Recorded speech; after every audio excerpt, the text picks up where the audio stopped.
Hello, welcome back to the Speaking of Tea podcast. You are with your host, Rochelle, and today I am meeting with my friend Peggy Carswell, and she is an awesome member of the tea community. She has worked for many years on a project called Fertile Ground that is all about sustainable farming practices in different areas of the world. I'll definitely let her tell you a lot more about it because she's, well, way more knowledgeable about it. So, hello, Peggy. Hi, Rochelle. Thanks for your interest in the work we've been doing. Yes, absolutely. Yeah, well, you found me through the tea house before when it was open, and maybe it was a year and a half ago. Was it the Tenzing Badosa screening? That's right. Yeah, and that was really cool. You held that on your birthday at the university. She filled up an entire lecture hall of people to see this film, and I just thought that was really cool. How she's Exciting for us, and it was also really exciting for the tea grower that was the film was made about, because that was his first international showing about the work he has done over the last 12 years to develop not only good tea, but also to be the first grower to be certified as an elephant-friendly grower because of his determination to not harass and not to discourage the presence of the elephants in the jungle area adjacent to his garden. So, yeah, good cool. news story, which I always say these days we're all ready for hearing more of. Yeah, cool. Can you tell me more about the elephant certified? That's interesting. I hadn't heard of that before seeing the film. Because the area that Tenzing Bodosa's gardens located in is very close to the Bhutan border, northern India, and then the state of Bhutan, which is a high elevation area. There are lots of rivers that flow out of that region, and one of them flows through the area where he had started to set up a garden. And he noticed that the migratory route of the elephants, which they had been following for centuries, crossed down by the river. And he had seen a lot of evidence conflict between the rice growers and some tea growers in the area, because they were now planting in areas that were the traditional migratory corridors for those elephants. And he didn't want to do that. He respects life. So he not only kept the area directly around the river open, but he started planting trees and bushes that he knew the elephants liked to graze on, and made sure that they felt welcome. People would use shotguns and fire and things to scare elephants away, and he was completely opposed to that. He wanted the elephants to feel safe. And an organization in the United States heard about, they had done some certification programs for other crops, but when they heard about Tenzing's work, they thought that this was warranted actually creating a new label. And since then they have started buying tea from a few other producers in other countries that are also really aware that maintaining protection for the wildlife is as important as looking after the soil and the water that's nearby. We don't want to see elephants and other wild animals, tigers and animals that would graze freely, all of a sudden disappearing, or there being conflict that resulted in them being shot or people being injured. So Right. it's a very positive way of promoting his project and also manifesting what he believes in his life, which is respect for all living things. It's amazing. Yeah, I remember the videos. Like, he basically made a whole food forest, didn't he? Cool. Yeah, and that's all around the tea garden also that he works on. That's really wonderful. Yeah.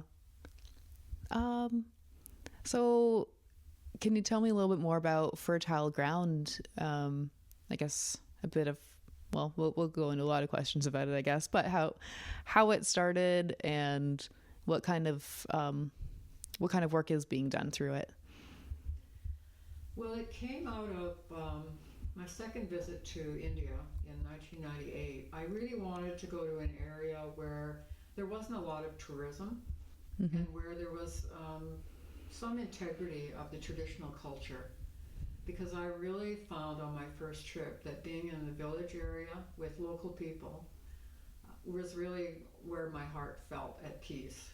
So having read in the Lonely Planet guide that the northeastern corner of India was a beautiful area because of a history of political strife when people from that region wanted to have more autonomy over their language and over the resources and so on. It hadn't been considered to be a safe place for tourism. I didn't know that when I arrived in Assam, and neither did most of the people who they didn't know that we were coming to Assam, and they were a little concerned about our safety and well-being because there was a big military presence and there had been quite a lot of insurgency in that region.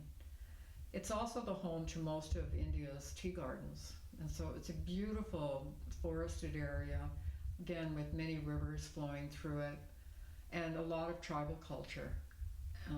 Those people, many of them are Buddhist, many of them are animist. Some had converted to Christianity, of course lots of Hindus and lots of Muslim families. So it's a very diverse part of the world, and they were very, very welcoming to us. When I came back to Canada, an organization in our community that had been selling and sourcing organic fair trade coffee from Nicaragua asked if I might be able to help them track down a source of organic fair trade tea from Assam, which seemed like a perfect opportunity to return to the area and learn more about where are the producers and do they have good quality tea that we could introduce to the market here in Canada. The tea industry is really dominated by corporations that own huge plantations. They're not known for having a lot of respect for their workers, and certainly not a lot of respect for the environment. Heavy dependence on chemical inputs, and not the greatest model of production and particularly worker environment.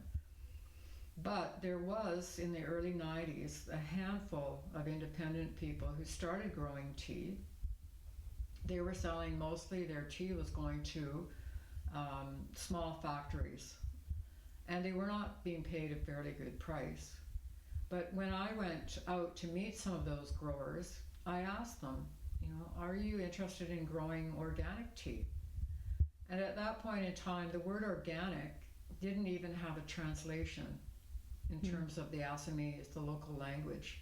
So they were puzzled about what organic meant. And although they did have practices that were traditional practices that helped improve soil, they had been discouraged to rely on simply having cows graze in the area and create manure that they could put on their crops. The model that was being promoted by the universities and by the tea board and by the government was to start purchasing chemical inputs, take out loans, and adopt what they felt was a more modern and effective way of producing their crops.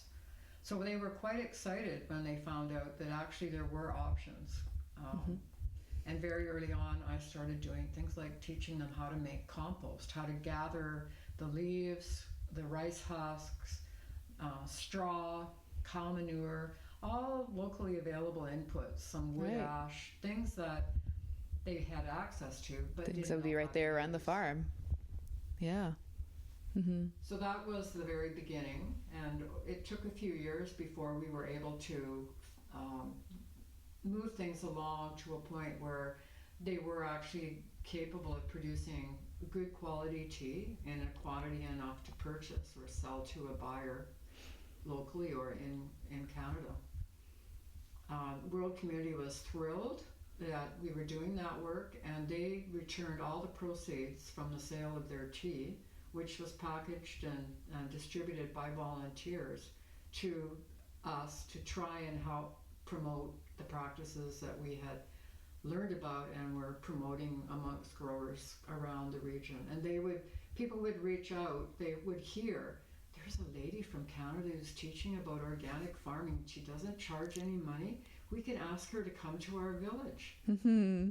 That would be so special. Imagine that. Really, really wonderful. And luckily, I was able to get people to help translate material from English into Assamese language, which is the common language, and also to participate in the workshops so that I could explain the principles of what we were doing, about the life in the soil, about how to make what I had learned about traditional Indian formulas that had been used for centuries, and to revive those and build awareness of them and show people how to do it.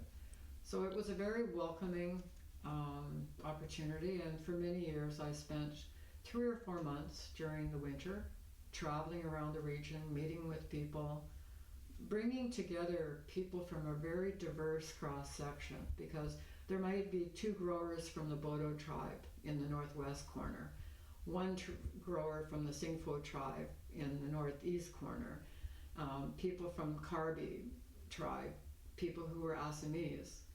They didn't typically collaborate. They had their own communities, but they were having foreigners in the country who brought them together, helped them to realize that I'm not giving away something if I talk about a technique I found that's good for controlling insect pests. I'm actually hearing from other growers about things that work for them, ideas they have for processing and drying the tea. So we formed a really strong network of growers over that 5 or 6 year period when we first started working in the Northeast. Cool. Yeah, because I can imagine if there would probably be some resistance if you're like, I'm from Canada, I have these practices from there to bring here, because there could be a conflict of like what knowledge you're bringing in, but to connect all the local farmers to say this is what everyone is doing and we can all work together for that greater purpose. You know what was really wonderful too was that India tends to be a very class structure. Mm-hmm. People who are very wealthy, and then there are other people whose income is limited. Mm-hmm. Their educational background may not be extensive, and they live in areas where there are not a lot of economic development or infrastructure. Mm-hmm. But around the state, what we ended up discovering were there were a handful of people that were working from the same principles that I was, that we wanted to share that information and make it accessible and not put a dollar value on it that made it impossible for people who were from a lower economic situation to be able to get the training. Mm-hmm. And I think having those partners on the ground who were doing research, who had the resources to actually implement these techniques that had been written thousands of years ago in Sanskrit language and basically remained hidden in libraries and in universities, translate that information into English and Hindi language, and then a little stream of people started communicating that information out, and I was one of them. So the network that we formed was a really wonderful one of people from men and women, older people, younger people, and again, from all different walks of life. Mm-hmm. And it certainly changed my life and gave me a wonderful gift. I always feel like I worked as a volunteer for 20 years in Assam, and I got back something that I could never have put a dollar value on. It changed my attitude about the world, helped me discover so much and spend time with people who are joyful and excited and breaking new ground in terms of building what's called the small tea sector, small independent growers who own their own land and who are learning how to produce quality tea, and not only looking for a market to send it to Canada or the US or to England, but providing local people with naturally grown healthy tea at an affordable price. Right. That really made me feel like our efforts were successful, because when you export a crop, there's always a huge amount of cost and there's always a middleman. Yes. or middle woman Mm-hmm. that ends up making a really good livelihood for themselves. This way, the money is going to the local community, people are being employed locally, and Mm-hmm. I'm glad for the opportunities we had to introduce the growers to buyers here in Canada, but I'm also really glad that the local people are benefiting from this too. That's amazing. Cool. Just thinking where to segue in from that. Want to hear about the learning centers that we set up? Yeah. Okay. Yeah. Okay. Um, Go ahead. So one of the first few years that I traveled in Assam, I had a backpack and a sleeping bag, and a laptop computer. And I just traveled around from village to village using the buses and auto rickshaws and so on. And while I loved doing it, it was also really exhausting to be on the road, you know, uh, fulfilling the requests of communities that I really did want to work with and support. And so eventually we were able to make a connection in one community to set up, we were given access to 2 acres of land, and we set up a demonstration garden on that property. We were able to work with one of the oil refineries in the area that had funding available to do community development work, and to hire 2 full-time staff and to build a center where people could go to see how compost was being made, to learn about techniques that involved using local plants that had properties that could discourage some of the harmful insects that were benefiting or damaging their crops. So we didn't just talk about tea cultivation, we also talked about a variety of crops that people could grow to supplement their income, so that not all of their income was tied to one primary crop. Because tea, like many crops and many products, the price can go up and the price can go down. So having other crops that you could sell to help balance out your income is really important. Mm-hmm. So those centers were a place that people came for training. We ended up, over time, we built a hostel that allowed people to come from a long distance. Assam is about the size, double the size of Vancouver Island. So it's not a significant, or it is a significant distance to travel from one corner of the state to another. But having that accommodation there made it possible for people to come, even if it took a couple of days for them to get there. We had comfortable beds, we had a kitchen area, we were even able eventually to put in washrooms with showers, and make people comfortable and welcome while they were there. Because sometimes after a day of training, being able to sit with your friends and new friends and to share information, not only about the things that work, but solutions to some of the challenges that, as tea growers who are small scale and independent, were common to many of them. So we ended up over time setting up training centers in about 6 different locations. 3 of them are still viable and still going.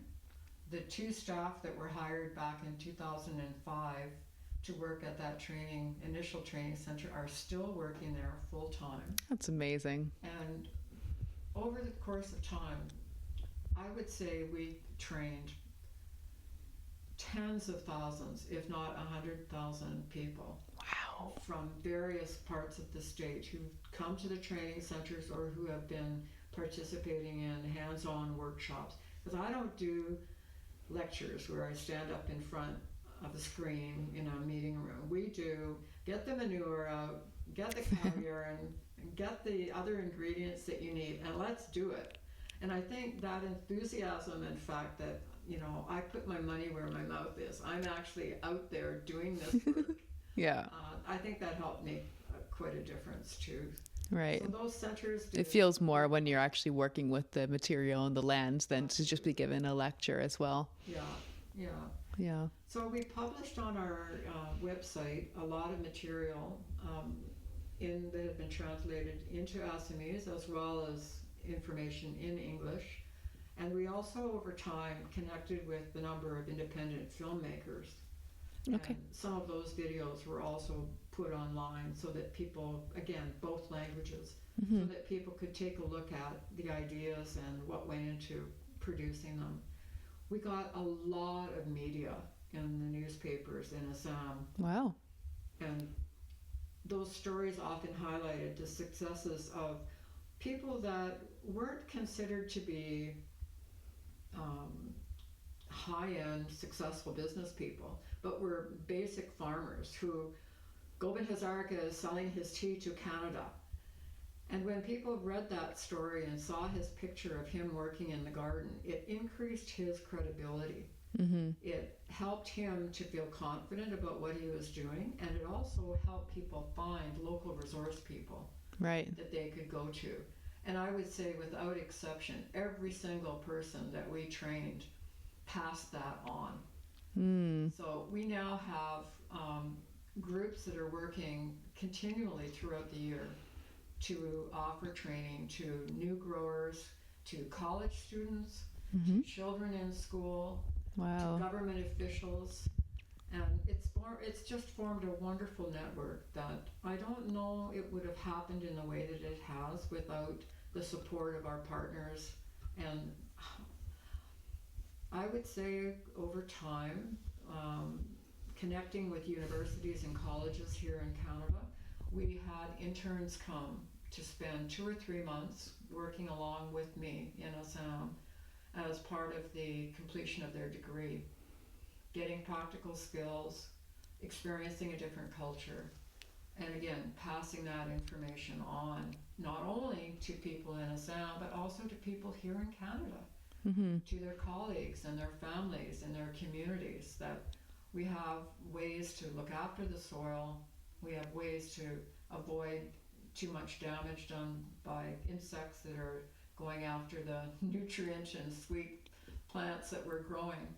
Yeah. So the presence of the university students and other volunteers who came from Canada also added a lot of momentum to the program. Right. Because then that kind of information expands outwards from, well, you said tens of thousands of people in India alone came out to those learning centers, and that's huge. And then giving that the international reach is, just kind of explains farther that every country can do this in their own way as well.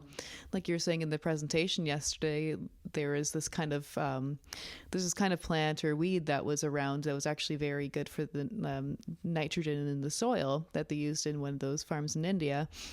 And then you came home and were like, well, what do I have around here that's really good for my compost pile to do the same thing? And so then that encourages people to investigate their own local land for what's available. Yeah. I think we have a lot to learn from traditional knowledge. And I think that extends to every country of the world.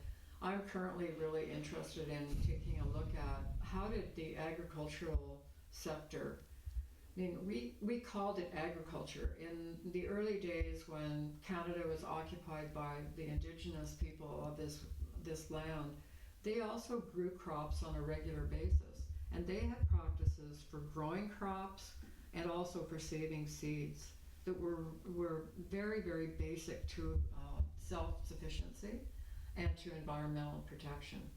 We've lost a lot of that wisdom over the years. But I think that there is a growing interest in taking a look at honoring the traditional knowledge and actually incorporating it into the way that we look after the soil. So I'm quite excited about what is ahead in the future, because I think that there is a growing appreciation for the fact that there are ways that we can do this that are good for the environment, good for the people who are consuming them, good for the workers. Yeah. And that's a radical shift from the model that was being promoted back in the 50s and 60s and 70s, where the main goal was to produce lots of product, but at huge cost. Huge cost to the land. The people that were applying the pesticides, a lot of times spraying herbicides and pesticides with no protection. Yes. Yeah. It's amazing only in about 100 years how much damage has been done to soil because of the development of pesticides and these chemicals, and how many years of work it's going to be to go to come back to organic. And well, I don't know how long do you know if it and how long does it take to kind of turn over a soil from being really chemically induced to coming back to being, I guess, properly certified organic? How long does it take to move those out?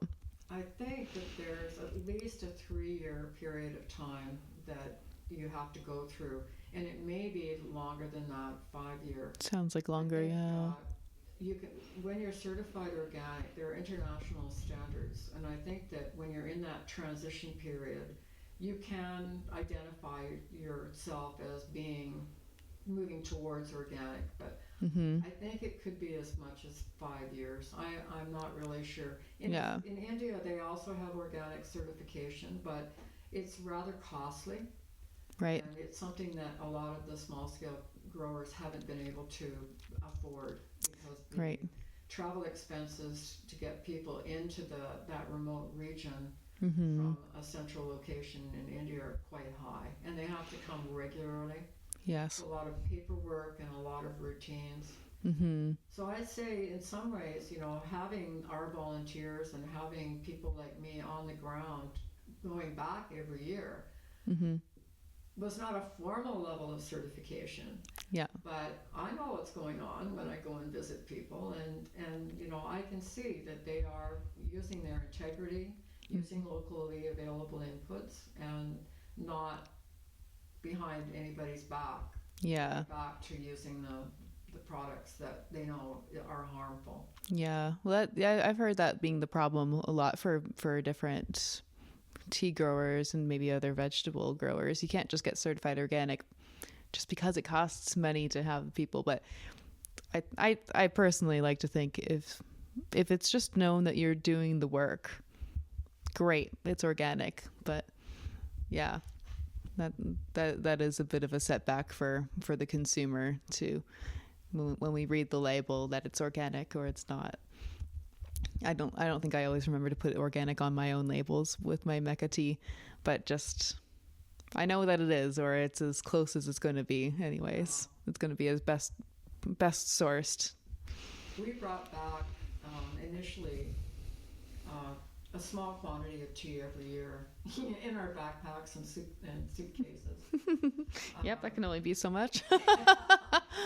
And that was, we were trying to make sure that we didn't create any problems in terms of import-export regulations, but we also really wanted people here to share and experience what it's like to provide tea that is naturally grown, and primarily also to give confidence to the growers that their teas were good enough that we would bring them back here and share them with our communities and our families. So we use the word naturally grown, or the phrase naturally grown, on our teas, because I do have some teas that are certified organic, and I put that on that particular package, but most of the time we have one main supplier that provides us with a regular source of black tea that's not only certified organic but also certified fair trade. Okay. And Tea Promoters has been in the business of tea for several generations, and they're a really high integrity family and run operation that have gardens in Darjeeling and in different parts of Assam. And I've visited a lot of their gardens and just been really moved by the integrity and the care that they run their businesses by. So it is wonderful when we can offer a certification, but I think, as you said, that if we are people of integrity and we're selling a product that we're sourcing from suppliers that we have a connection with, that we've spent time with, I think that's a really viable option, and it's helped us to have a stable market for our teas here. Now I have to ask, where did the passion for working with tea come from? How did you end up in India with all these different kinds of amazing different plants and spices and herbs? And why did tea become the passion?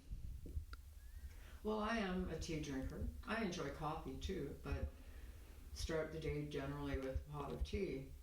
But I think that it was arriving at a place where there was an opportunity to make a difference for people who were on the ground there and to help an organization here in Canada Mm. sell a product that there's a demand for and know that it's really good and it's healthy. Mm-hmm. So I think I walked into the situation wanting to do something to contribute to the planet, Mm-hmm. wanting to do something that helped me have an experience that I learned from and that I felt good about. Because I have for a long time wanted to do something that contributes to the society that I live in and the world that I live in. Mm-hmm. So finding a niche where realizing that there were no people like me on the ground in a sound. In other parts of the country, in other states, there were nonprofit organizations and some educational institutions that were set up to promote organic. But in the Northeast region, because of the instability of the region for so many years, no one went into that area. And I didn't want to turn my back on people that were getting information that was harmful to them and harmful to the environment. Mm-hmm. So it maybe karma, maybe a calling, Mm-hmm. maybe just following what felt right in my heart. I really felt the need to do something to make sure that they could make choices and informed choices rather than just be fed the brochure, the information that they're getting from the Tea Board and organizations that had been promoting practices that we all know, particularly now, are harmful. Right. There wasn't a lot of awareness about some of the health impacts, at least not by general consumers. Certainly the workers were experiencing them. Mm-hmm. They had no health care in most of the plantations. Mm-hmm. And the incidents of, not so much in the tea industry in Assam, but in other parts of the country where they became heavily dependent on the use of herbicides. Yes. Huge impact on the population. A lot of deformities, a lot of people whose health was injured, and also a lot of people who had borrowed money at the insistence of people who they trusted and got themselves into financial situations that they couldn't deal with. That's rough. A growing number in the 60s and 70s of farmer suicides. Ooh. The work of Vandana Shiva in illuminating what was going on in the agriculture sector, how it happened, and how it was impacting people really, really was a turning point for me, because I didn't feel like anybody who had a conscience could walk away from that and just forget it was happening. So for me, it was an open door, an opportunity, and filled a need that I really felt was important. Mm-hmm. And then it sounds like your impact has gone beyond just working with tea, but now it's working with a whole bunch of different farming systems. Yeah, that has been one of the really rewarding things, that people that I met 12, 15 years ago who were really, a lot of them had studied at college or universities, but like many families in North America, being a farmer isn't often considered a really successful venture for someone. Mm-hmm. A lot of families sent their kids off to university to get a degree and then found out over time that they migrated back to the village life because that's where their hearts lay and that's where they wanted to be. Mm-hmm. But it's been really, really wonderful to see how the dedication and the passion and the excitement that some of those people we've worked with over the years have continued to grow, so that we now have a network of people that are providing information and are gaining the credibility of the universities and of the Tea Board. Now that's amazing too, government. especially for farmers being not generally viewed as like a higher educational thing, but for them to now actually be recognized up there. And it's true. I mean, like I think to be a really good farmer, there should be really good farming colleges and universities to learn about the deeper elements of the soil, weather patterns, and everything. To really be a good farmer, to even speak to a farmer, you know how knowledgeable they are. They could teach you a 4-year degree themselves. They should be. They should be the ones. Yeah, but they're so darn good at being on the land that they don't want to be in those institutions. Yeah, it's not comfortable for them. And a lot of people who were teaching at universities are people who had a post-secondary education, but they focus more in the area of management. Mm-hmm. They might have studied some chemistry, Mm-hmm. but typically they had never touched cow manure and wouldn't ever touch cow manure. So doing practical hands-on training wasn't an option for them. And they had also invested many years of their life in promoting a set of practices that the government had been pushing starting in the 60s and the 70s. What they called the Green Revolution in India was actually the implementation of contracts and agreements with large corporations that not only are using a lot of chemicals but also are now pretty much in control of the distribution of seeds. And that raises a whole other area of concern.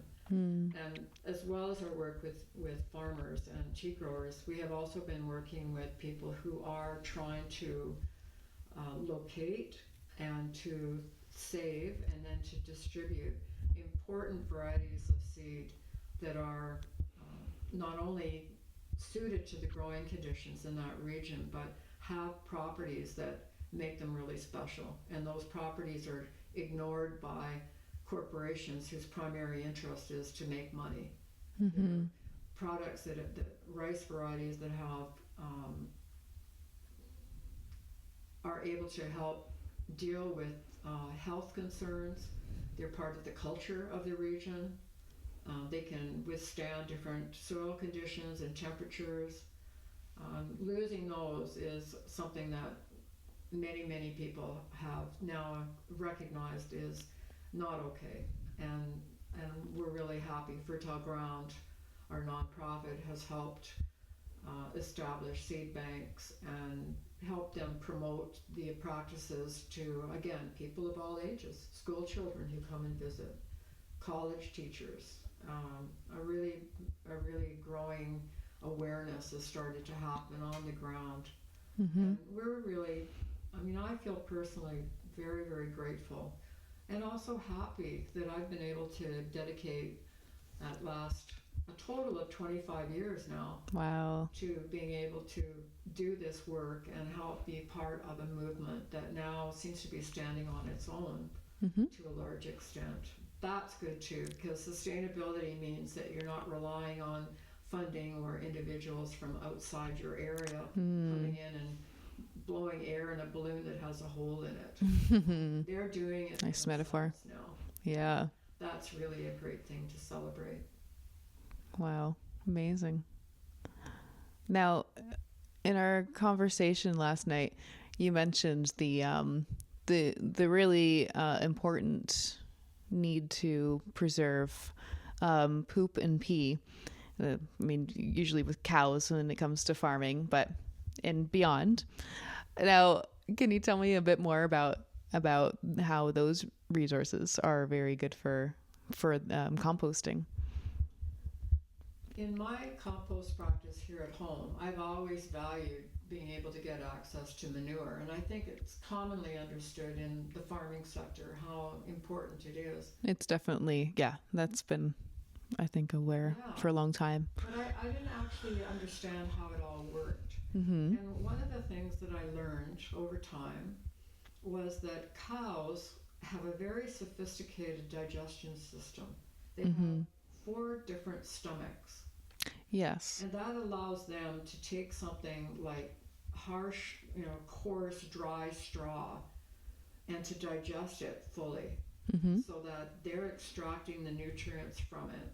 And the manure that they generate as a result of that has a lot of nutrients in it that, had it not been properly digested, wouldn't have been available to the earthworms, the bacteria, the microbes that live in the soil. And when you think about manure, it has, because it's been food that has been digested, it has a fairly high content of organic fiber in it. And I don't mean organic, certified organic, natural plant fiber. Yeah. And the presence of that in the soil helps hold moisture and create an environment that's healthier than just dirt.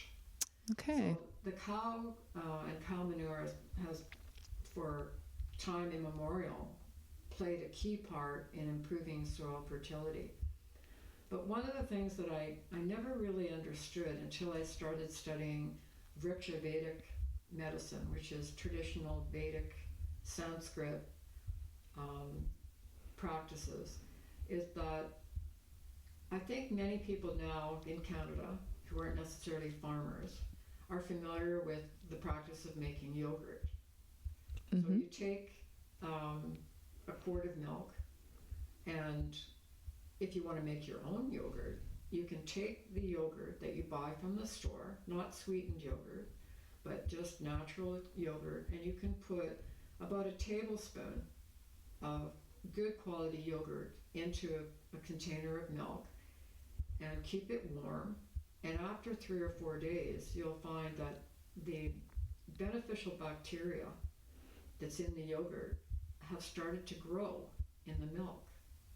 And they feed on the sugar and the protein that is available in milk and convert it to this really wonderful product that tastes good and has a lot of nutritional value and also contains a lot of important bacteria that are good for gut health. So they help our digestion, they help create an environment that has the ability to fight off certain bacteria. So when we are making products with cow manure, we're actually, let's say I make a compost pile and I have some cow manure from my friend's dairy farm. When I put the cow manure on my compost pile, I'm actually introducing those bacteria that grew so healthy and so well in the cow's stomach into my compost pile.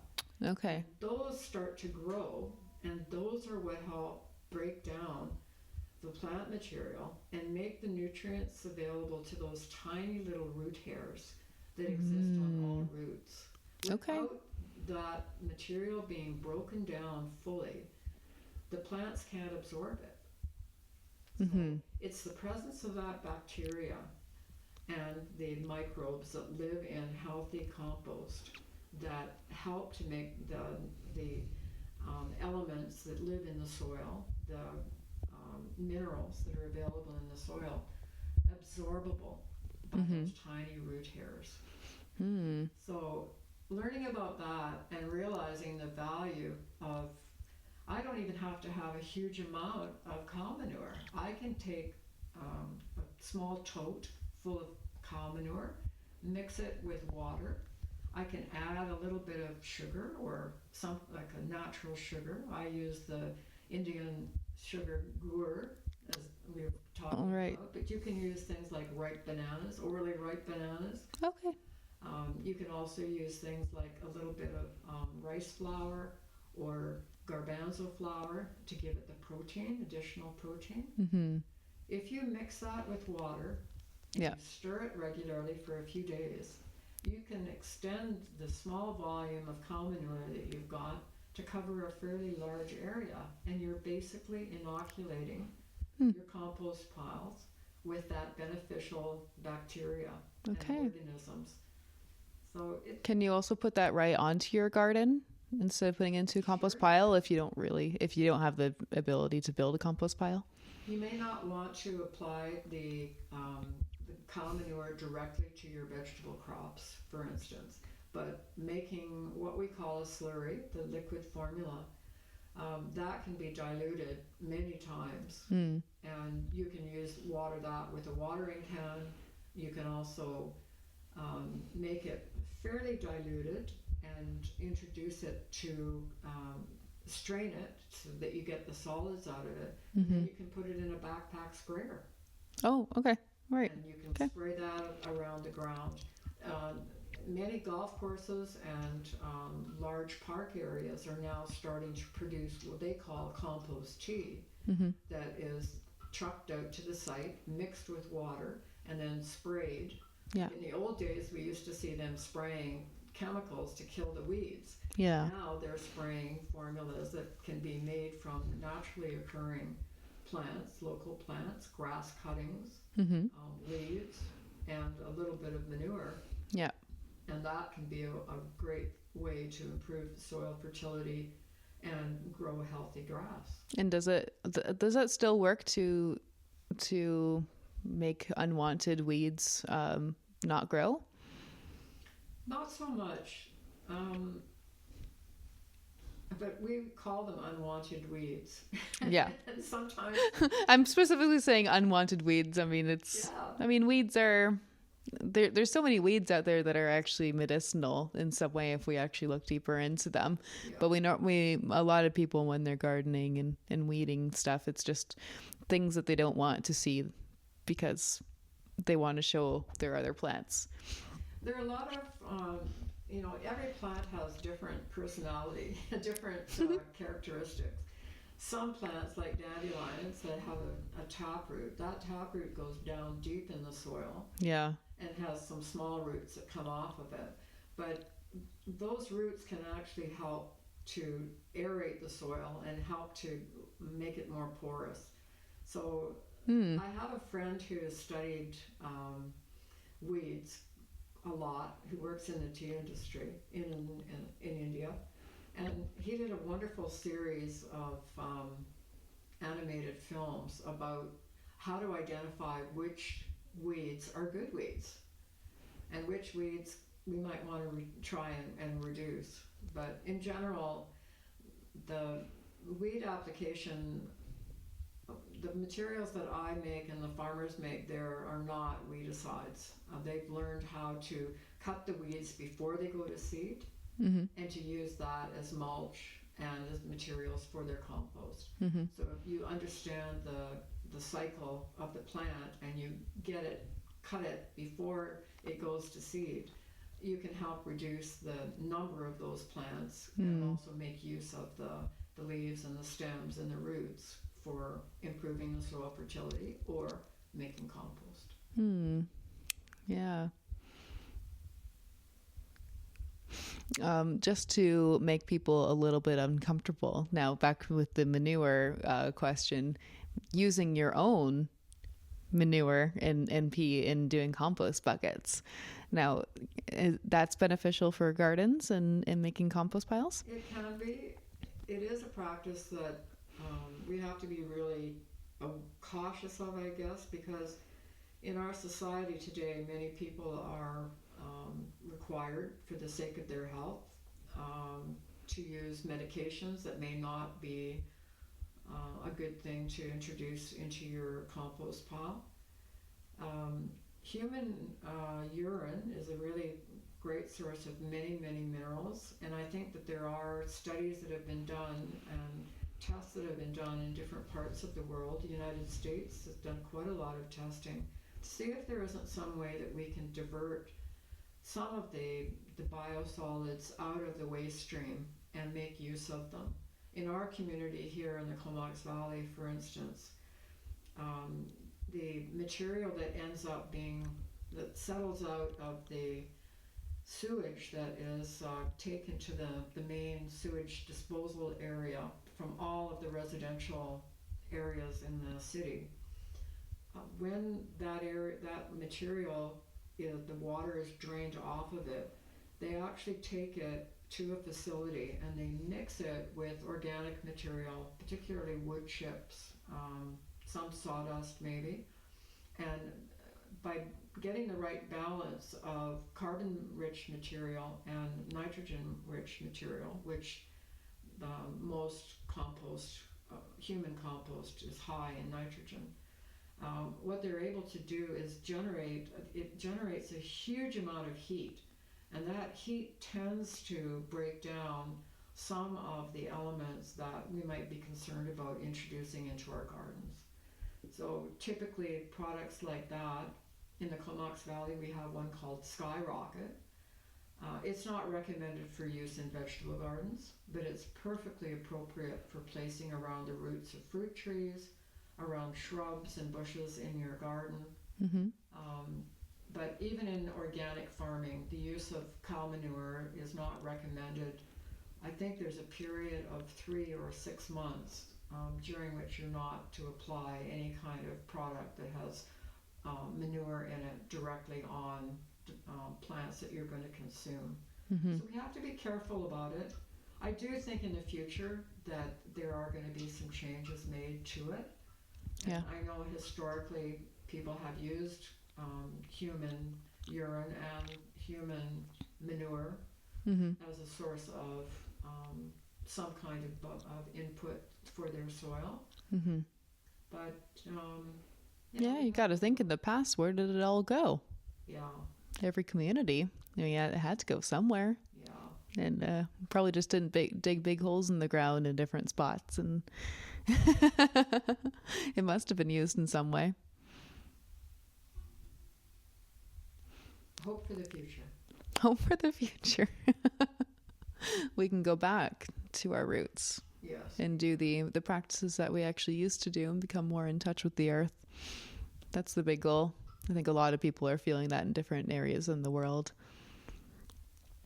especially those who are in cities, maybe trying to go more rural again.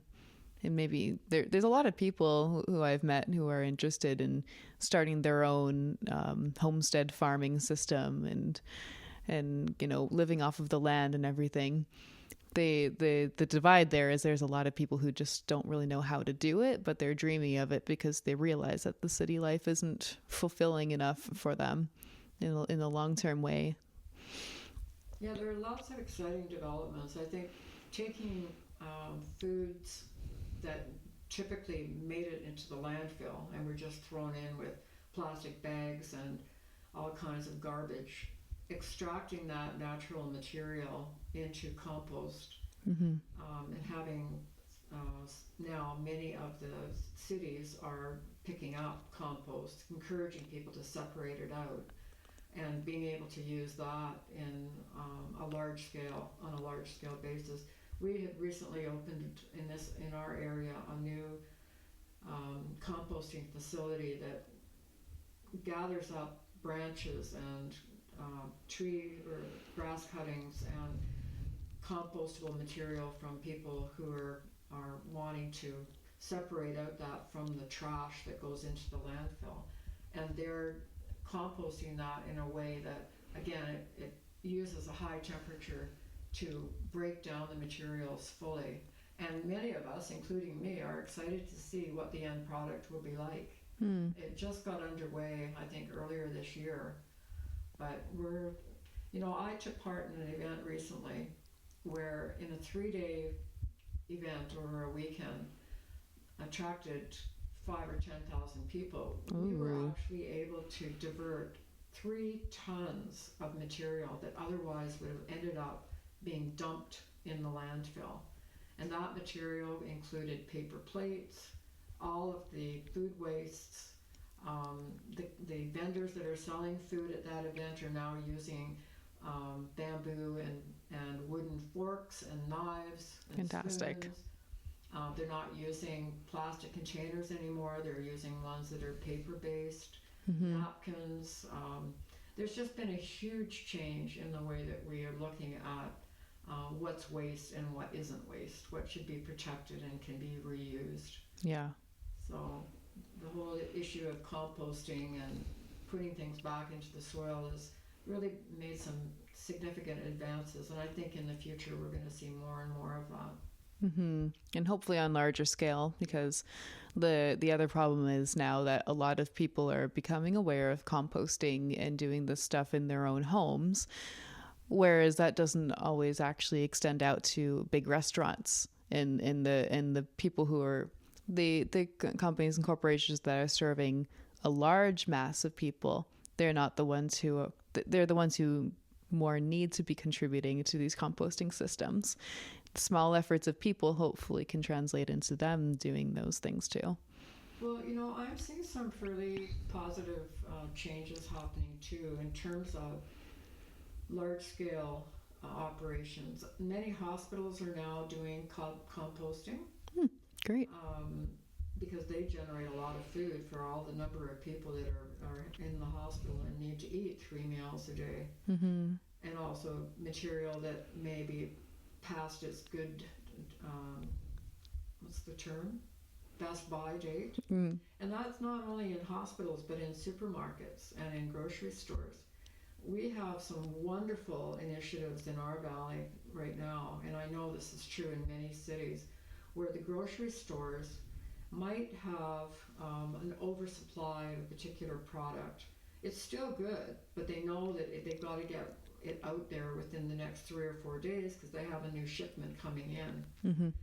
That food is being picked up and is being diverted and is being used to provide what they call often good food boxes Mm-hmm. that go to the food banks. Yes, I've seen that. Yeah. Talking about items like apples and fresh vegetables, but also some of the other items that are time sensitive. There's a question sometimes about, is that realistic? Can I still eat that yogurt if it says Best Buy Tuesday and Yeah. a week away? Yeah, in most cases you can. Yeah, because those are sealed up. So realistically, it's going to start going bad after you've opened it. Yeah.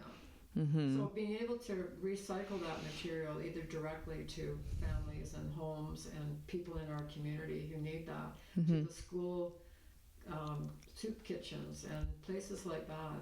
Yeah. It's a really great way of getting away from some of that waste that otherwise would end up generating methane gas and creating problems for the environment at the landfill. Yeah, I've seen a lot of that working with the CMHA, and on Fridays for one of my locations, we go and pick up at least 2 boxes of stuff that are donated. So some vegetables that are starting to kind of go or will soon be going, and usually a bunch of bread too. Mm-hmm. And then that goes. So that's a really great way to send things out. Yeah. And well, another thing, this is kind of like a sort of, it might be a secret for those who know it, but it's not really. But at Home Hardware, I don't know how many locations do it, but in Port Alberni, there's like at least like 4 aisles of grocery store items that are not really what you would normally find in the grocery stores around here. And I don't know where they're actually coming from, but there's a whole bunch of these products that are maybe really close to being past to, their good due date. And they're on for like way cheaper than you would normally find them. So I don't know why they chose Home Hardware. I almost like apologized to the cashier one time. Like, I'm sorry. I feel like I want to apologize for like not coming here. Like, you wanted to work here for like building supply goods, but people are grocery shopping here. But it's great. Yeah. Yeah. I think over time, whether it's India or Canada or Asia, we are starting to get a little bit more savvy, but it is going to take dedication and spreading the information and spreading good news like you're doing with your podcast. Motivating people, giving them a little bit more information so that they could make better choices. Yeah. About where they get their tea. Or yeah. what they do with the waste that they generate at their house. Yeah. It's really great that there are more options for getting that information out. Giving people a chance to make better informed choices about how they live their life and how they care for the planet and the environment and the people around them. Yeah. And my focus on tea is sort of a small step that extends out to a bunch of other things. Absolutely. Because me caring about organic tea farming makes me start to look at my own community and appreciate the farmers in the farmers market that are filled with wonderful fresh vegetables in the summer. And it's not more expensive than going to a grocery store. It actually might be cheaper a lot of the times. Because people also, and I have also felt in the past, like, oh, going to the farmer's market, it's like so expensive. Well, in London, Ontario, it was expensive going to the main market. But here it's really affordable. And then you are supporting the push for organic farming. If people are starting to buy more locally, then we don't need to import so much. And we just keep putting out the effort. Yeah. here on Vancouver Island, we import. Well, we import huge tons. percentage. Like I think it's over 95% of the food, and that To be fair, we're not all year round growing. I mean, we get snow. We're in Canada. supporting our local farmers, even going once a week, and Mm-hmm. and yeah, you might pay a bit more. In fact, you probably will pay more for many Sometimes. of the products that are being sold there. But if Mm-hmm. you think about the value, not everybody's able to afford that, but many of us have a choice about what we do with our money. Mm-hmm. And being able to support the local farming industry is really, really important. So I always encourage people to, even if you do it just a little bit, you don't have to buy everything that's made or grown locally. Mm-hmm. Buy enough for your grocery supply for a week, and then you can really narrow down what do you need. Yeah, Then it becomes more affordable that way. yeah. Yeah. All right. Well, this has been a wonderful conversation. Thank you, Peggy, for everything you had to share and everything you have shared over the years of your knowledge and bringing people together, sharing resources. Well, I'm delighted that we connected. We connected over tea, but as we've discovered over the last few times that we've talked, we have a lot more things in common. Mm-hmm. This is a really great start, and I look forward to continuing to stay connected and maybe doing some collaboration around tea.